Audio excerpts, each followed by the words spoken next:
Breakdown family. Today we're talking about Trump's new tariffs, but we're not just rehashing what we already know and what we've already talked about here on The Breakdown.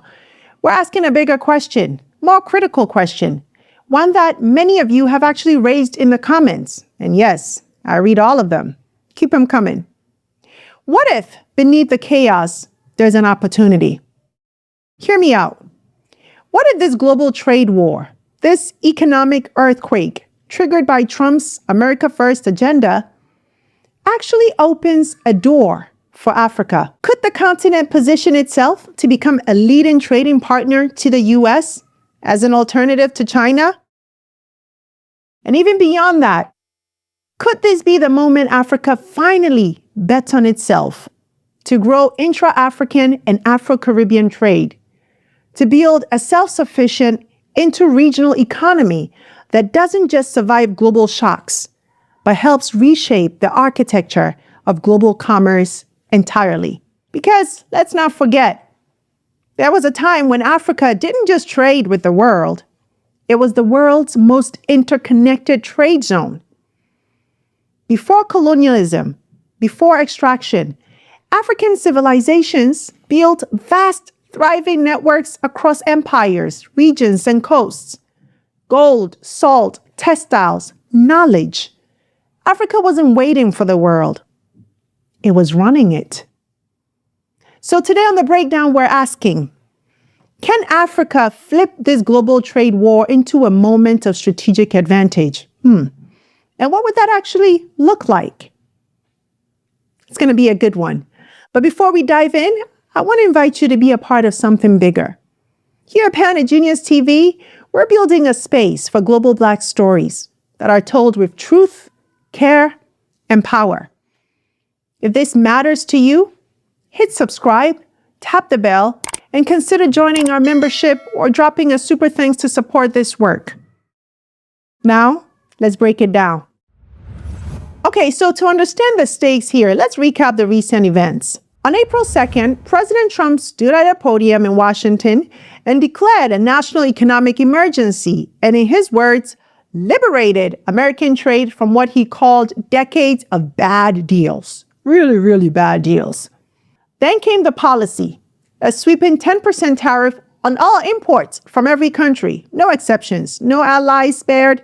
That means whether you're shipping luxury cars from Germany, avocados from Mexico, pharmaceuticals from India, or cocoa from Ghana, everything now costs 10% more to sell in the US. Now that went into effect on April 5th, but that wasn't the end of it. Trump then turned to China, currently America's largest trading partner and supplier, and dropped the hammer. He announced an additional 44% in tariffs specifically targeting Chinese imports, raising their total tariff rate to 54%, effective April 9th. It's one of the most aggressive tariff actions in modern history, one that all but guarantees retaliation. And retaliate, China did, slapping its own 34% tariffs on American goods, hitting agriculture, energy, and manufacturing sectors hard. Then Trump is now threatening to impose another 50% tariff if China doesn't back down. So now the US and China are locked into a full-blown trade war. Global markets are rattled. Supply chains are reconfiguring in real time. And businesses, especially in the US, are frantically looking for new suppliers and safer trade routes. But while the headlines are focused on Washington and Beijing, the aftershocks are slamming into places like Nairobi, Accra, Addis Ababa, Kigali. So Africa is now being squeezed from both ends. On one end, China is Africa's largest trading partner, buying up raw materials, investing in infrastructure, and exporting finished goods. But many of those goods are destined for the US. So when the US slaps a 54% tariff on Chinese products, demand for African raw materials feeding those Chinese factories are going to drop. That means fewer orders, falling prices, and economic uncertainty for resource-rich African countries. You get that? And on the other hand, African nations that export directly to the US, especially under AGOA, are now hit with the 10% universal tariff. That includes goods like textiles, cocoa, coffee, shea butter, flowers, all suddenly 10% more expensive to American buyers or 10% less profitable to African companies if they have to eat up the cost.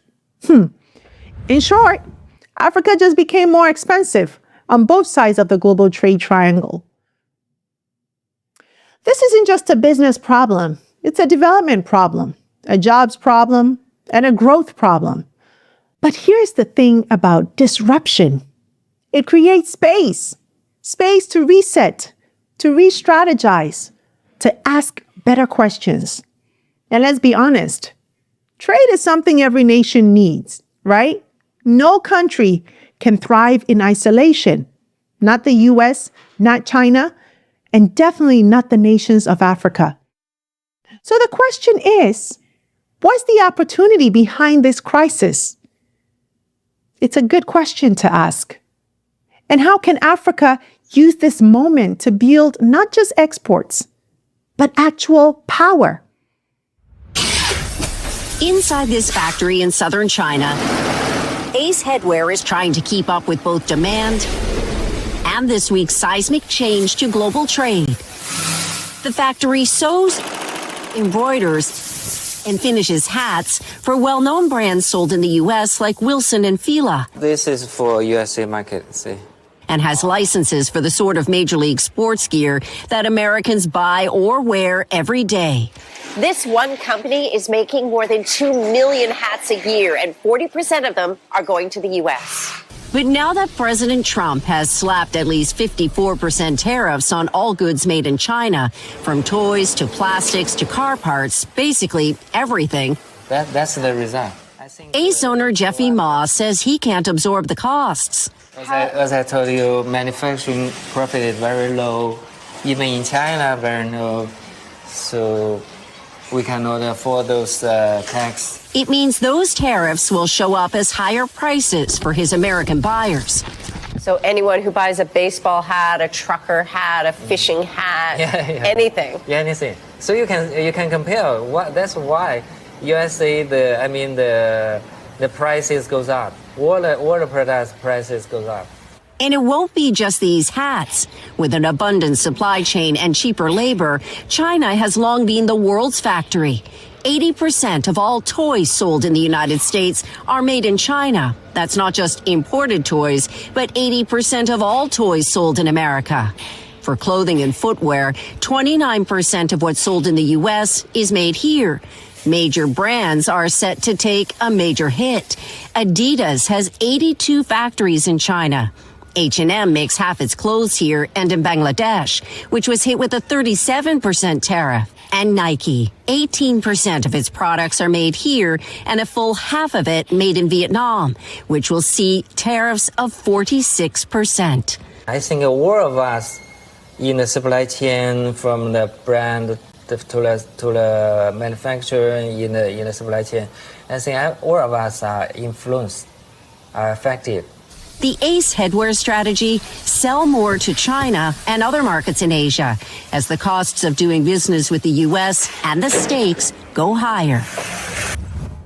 So here's the current situation. Trump has made it extremely more expensive to buy from China. American businesses are now staring at two hard realities. One, their global sourcing costs are about to spike.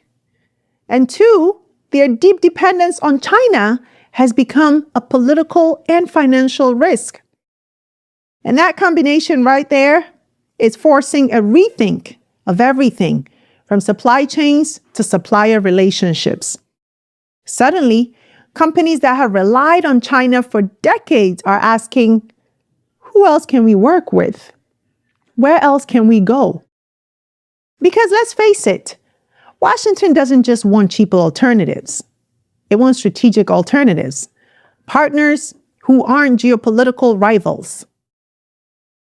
This is where Africa can step in, not just as a victim of the trade war, but potentially as a strategic solution. Now, let's be honest. Africa isn't going to replace China in every industry, right? But that's not the point. The real opportunity is in targeted sectors where China already has momentum and where the US is now actively searching for alternatives. Let's break those down. One, you have textiles and apparel. East African countries like Ethiopia and Kenya have been quietly building garment export industries, aided by AGOA. Even with the new 10% tariff, their labor costs are still low enough to stay competitive, especially compared to Chinese goods. So, could these and other African countries quickly ramp up these industries, improve logistics, enforce quality standards, and form direct partnerships with US brands? They could become the go-to sourcing hub for American fashion and retail. Two, critical minerals. See, the US needs cobalt, lithium, and copper. That's why it's striking a deal with the DRC. The key word here is needs. Africa has them in abundance, but what it lacks is processing power. Right now, most African-sourced minerals are refined in China, then exported globally.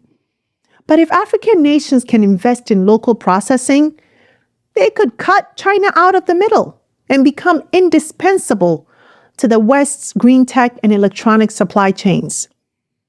This is more than an export opportunity. It's a power play.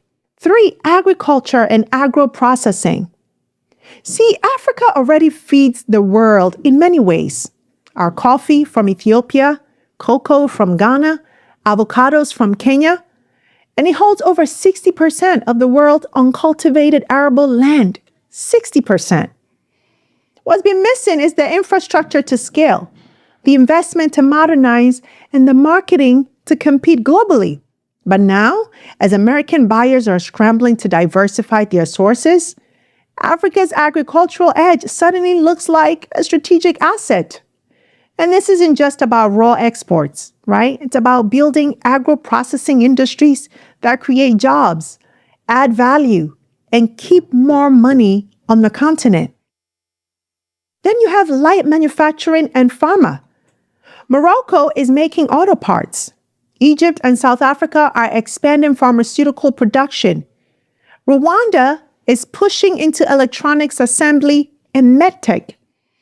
These aren't just isolated efforts. They're the beginnings of something deeper, African industrial ambition. And in a world where US firms want more friendly supply chains, these bets could start paying off fast. So yes, Africa can absolutely step in as a replacement for China in strategic sectors, not because it wants to be someone's backup plan, no, but because the global system is being rewritten in real time. And what an opportunity to step in and take advantage of that. But here's the critical point. This is not the end game, because becoming America's next supplier doesn't solve Africa's deeper challenge, dependency. That's why the real opportunity in this moment isn't just external, it's internal. What if this is the time to finally build intra-African trade power? Let's flip the lens. Yes, replacing China in select supply chains is a real opportunity. But what if that's just the short game? Because if Africa only uses the moment, this moment, to become the next low-cost supplier to the US, then we're not really shifting power, are we? We're just shifting dependence. And let's be honest, we've seen how that story ends. So let's talk about the long-term game. What if Africa used this disruption to build internal economic power? Not just to trade more with the West, but to trade more with itself. To build an economic engine that runs on intra-African and Afro-Caribbean commerce. Many of us in this room may have shared birthday cakes with loved ones. Many of us in this room may have had a nice scoop of ice cream on a hot summer's day, or lit a fragrant candle during your me time as we relax. In all those moments, Madagascar has been present. And the way Madagascar has been present in those moments is through its key commodity export, vanilla, the vanilla pod. You see, Madagascar as a country supplies 80% of global vanilla requirements. Of all the vanilla that is consumed in the world, 80% of it originates from Madagascar. So Madagascar is quite key to industries that require this commodity. However, what is curious is that Madagascar exports the majority, if not all, of the vanilla pods that it grows all the way to Europe. The pods are exported to Europe. When they get there, they are further processed and they're then integrated into different industries, the perfume industry, the confectionery industry, and the like. These products then find their way back to the African continent, and we buy them at a premium because they've got higher value that has been added to them. And this Madagascar vanilla story is the quintessential story of the manner in which the African continent trades with the world. I can give you many examples. I can give you an example of copper from Zambia that will be exported to China and come back to the continent in the form of copper cables and copper wire. And we buy it at a premium. I can give you an example of the cocoa from West Africa, Cote d'Ivoire, Ghana, that will be exported to Europe and come back to the continent, and we buy it as delicious Belgian chocolate. Let's talk numbers for a second. Today, intra-African trade makes up just 15% of the continent's total trade. 15. 1-5. Now compare that to Asia, which is at over 60%, or the EU, which is at nearly 70%. That means African countries are far more likely to trade with Europe, China, or the US than with their next door neighbors. Why? Infrastructure gaps, border delays, currency mismatches, policy fragmentation. But if those barriers were lowered even a little, even just a little, Africa could unlock trillions in untapped value. Because look at our population size. And we're not starting from scratch, right? The African Continental Free Trade Area is the largest free trade agreement in the world by number of participating countries. And its promise to eliminate tariffs on 90% of goods, to harmonize customs procedures, to make it easier to move goods, services, and labor across borders. In theory, this could finally create the kind of continental market Africa's never had under modern borders, a market of 1.4 billion people. But theory doesn't move goods. Policy does.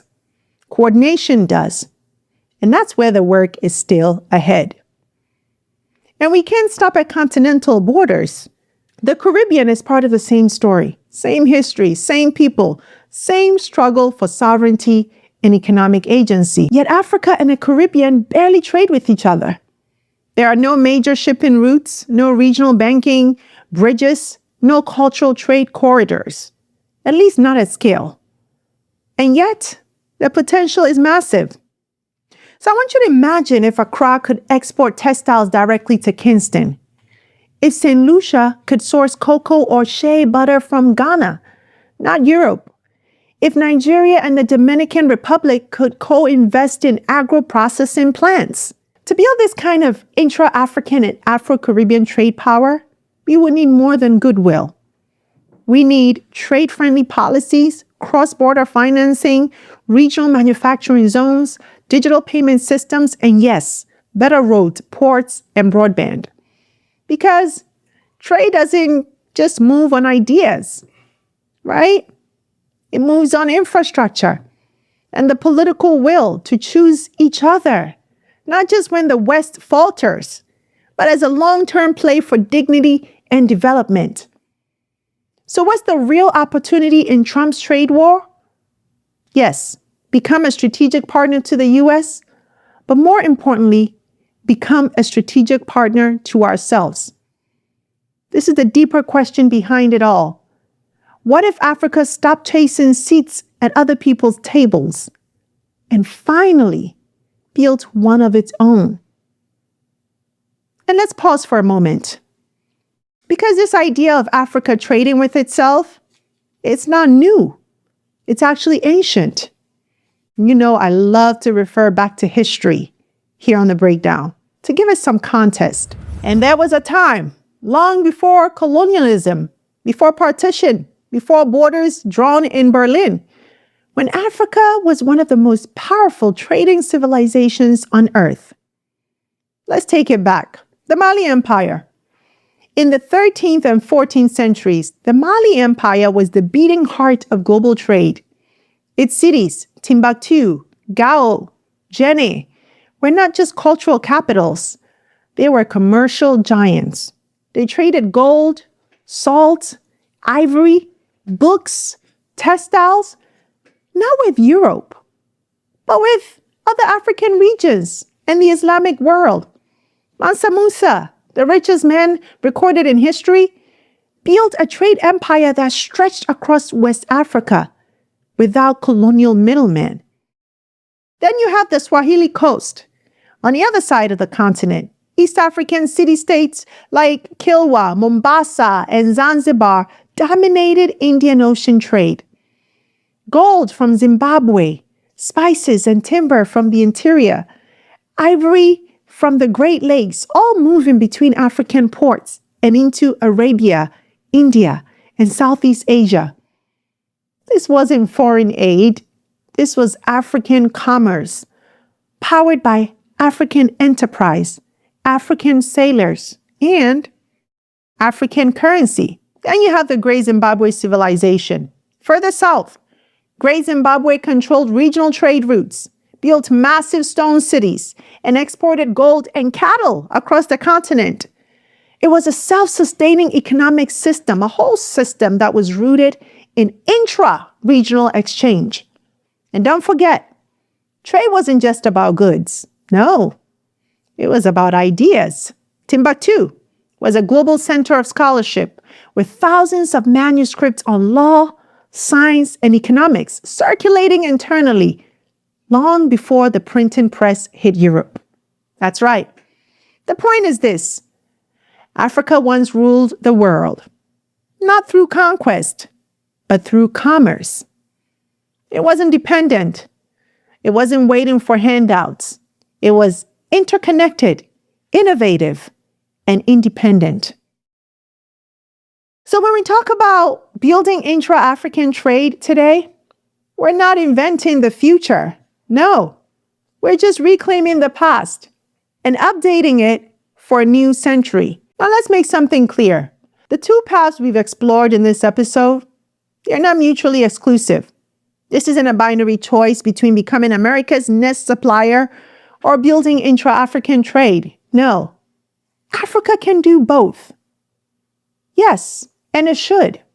In fact, the most powerful strategy is doing both at the same time. Why?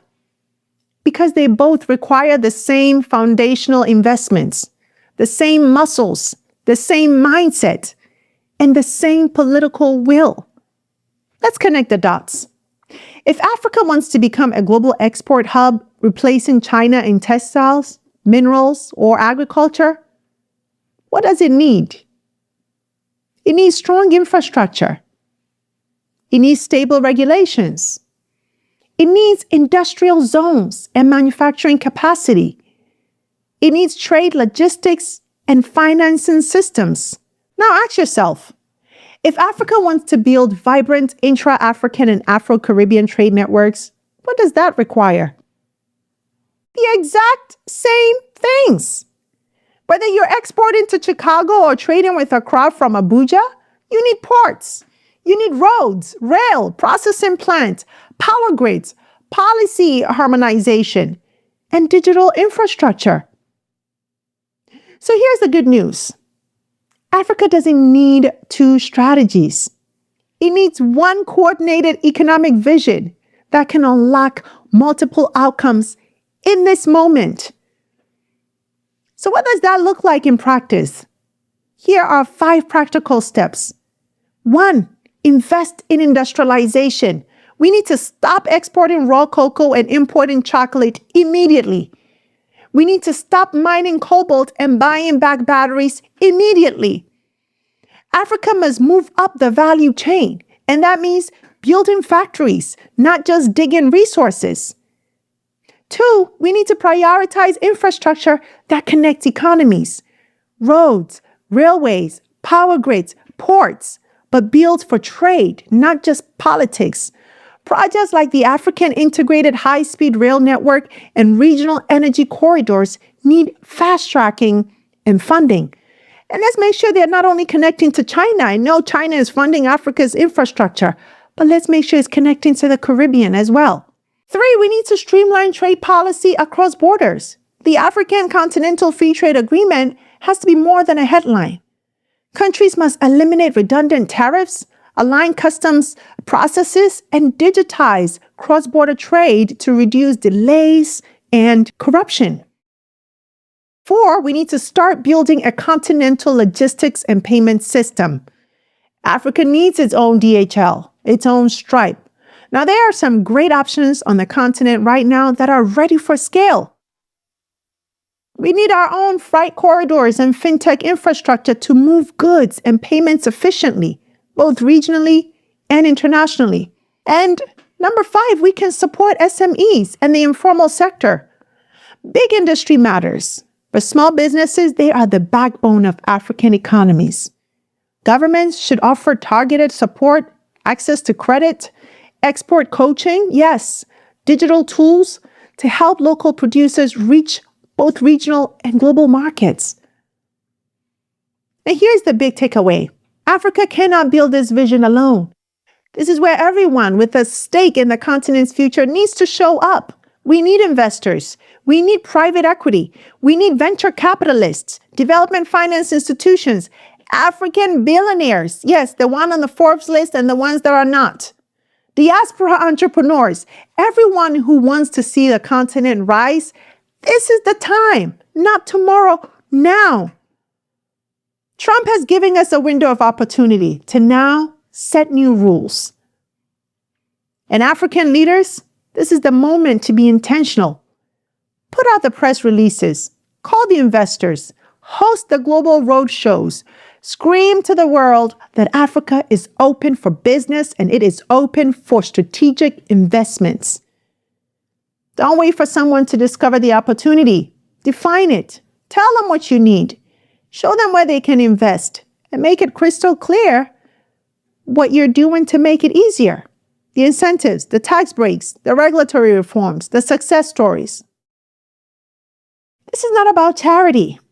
It's about clarity and strategy. Yes, Africa doesn't just need capital, it needs strategic partners. And partners show up when leadership sends a clear signal. So the question now isn't what's possible. It's who is ready to build and who is going to lead the front. So, my people, where do we go from here? Look, Trump's tariffs may have been made in Washington, but their impact is global. And for Africa, the ripple effects are already being felt. Industries are under pressure. Trade routes are shifting. The continent could either lose ground or gain power. But here's what we know. Africa doesn't have to sit on the sidelines of this trade war. No. It can absolutely seize the moment by stepping up as a new global supplier, strategic, not subservient, by betting on itself and finally making intra-African and Afro-Caribbean trade the engine it was always meant to be. And by building the systems, industries, and infrastructure that serve both. This moment is not a detour. It's a doorway to a stronger, more unified, more sovereign economic future. But walking through it, that's a choice. And not just for presidents or ministers, but for investors, entrepreneurs, policymakers, and everyday citizens. We all have a role to play. So if you're a leader, send the signal. If you're an investor, place the bet. If you're a builder, start laying the bricks. And if you are chairman of the African Union, yes, President João Lourenço of Angola, I'm talking to you. Please get our leaders together ASAP and let's start mapping out a strategy. Because Africa shouldn't be waiting for the world anymore. And the only question now is, will our leaders come together and make this happen in a coordinated effort? And to you, my Breakdown family, I pose this question. What's the biggest opportunity you see for Africa in this moment? Should Africa prioritize export power or internal trade or both? Let me know in the comments. I'll be here to respond to the first 10 people to comment. Also, don't forget to like, subscribe, and share this episode in your group chat so we can have this conversation together. That's it for today's episode. Thanks for joining me. Until next time, take care. Hey, you! Thanks so much for watching this episode. I hope you enjoyed it. And if you did, don't forget to subscribe and join the family. Also, visit face2faceafrica.com for your daily news and updates on what's going on within the global Black community so you can stay informed.